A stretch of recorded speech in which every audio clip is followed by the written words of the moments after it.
জাপানের ইউবাতে প্রিফেকচার উপকূলবর্তী সমুদ্রে ৭.৪ মাত্রার শক্তিশালী ভূমিকম্প অনুভূত হয়েছে। এর পরপরই দেশটির উত্তর পূর্ব উপকূলের বিস্তীর্ণ এলাকা জুড়ে সুনামি সতর্কতা জারি করা হয়েছে।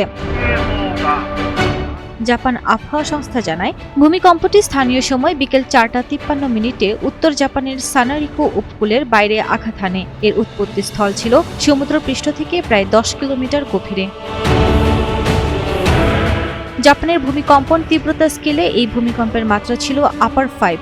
এর অর্থ কম্পন এতটাই শক্তিশালী ছিল যে মানুষের স্বাভাবিকভাবে চলাফেরা করা কঠিন হয়ে পড়ে। এ ধরনের ভূমিকম্পে দুর্বল কাঠামোর ভবন ক্ষতিগ্রস্ত বা ধসে পড়ার আশঙ্কা থাকে। ভূমিকম্পের পর দেশটির প্রধানমন্ত্রী সানায়ে তাকাইচি উপকূলীয় এলাকার বাসিন্দাদের সতর্ক থাকার আহ্বান জানিয়েছেন। তিনি সবাইকে দ্রুত, নিরাপদ ও উঁচু স্থানে আশ্রয় নেওয়ার নির্দেশ দেন।